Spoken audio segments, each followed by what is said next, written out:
Happy New Year, YouTube. It's Jeff, Airtime Cards, back at you with a quick little mail day. 2-package variety. I received these in yesterday on New Year's Eve, and I just wanted to share them with you. I'm expecting both of these packages to consist of wrestling cards, so that's a little different than what I usually open. But nevertheless, I hope you enjoy. I have one package here I ordered from eBay, and then another one from a fellow YouTuber, Jason Wento. A lot of people are familiar with Jason. He's really active in the community, commenting on a lot of people's videos. He's real workhorse out there. He's really important and really just getting involved with everyone's videos and interacting. So Jason, thank you for interacting with me on many of my videos and the mail as well. I sent Jason a few cards of players and teams that he PCs a couple of weeks back, and he had mentioned in a video that I was watching that he commented in about wrestling cards. I believe I don't remember quite who the YouTuber was that he was commenting on, but he had some really cool old school wrestling cards, and to me, wrestling back in the 80s, there was nothing like it. I still follow it today, but certainly not to the extent that I did back then. So let's see what Jason sent along. Looks like a nice little team bag of cards here. And yes, that's exactly what we have, some WCW cards. Okay, we have Michael Hayes here. Just put this one aside here. Oh, Barry Windham. I remember Barry Windham as being, I believe he was partners with, was it Mike Rotundo? When he was tag team champions back in the WWF days. I believe that was Barry Windham. Oh, Ricky Morton. There's a blast from the past, WCW. Terry Taylor. I do remember Terry Taylor. Fabulous Freebirds. Tag team action was so fun back in the day. You'd always have the manager interfering or whatever, and it was really some entertainment at its best. El Gigante. The Giant. Jimmy Jam Garvin. I do remember Jimmy Garvin.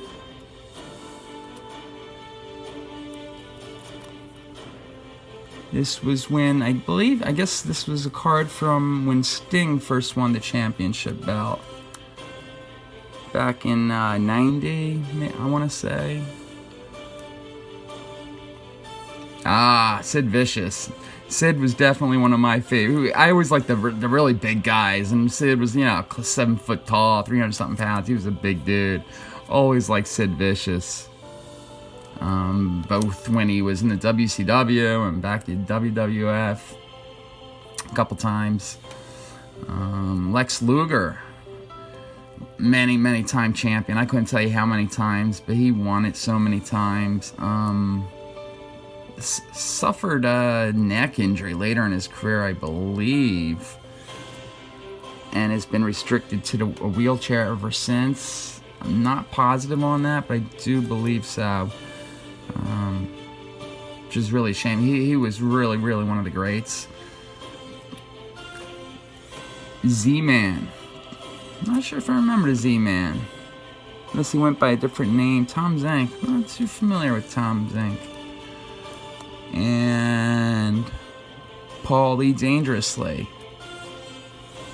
Do you remember him? I believe he was a manager for a while. I do remember Paulie Dangerously. And another Michael Hayes card. Fantastic taking a walk through memory lane, the old wrestling cards, Jason. I really appreciate that. Okay, and my eBay package also is going to be of the wrestling variety.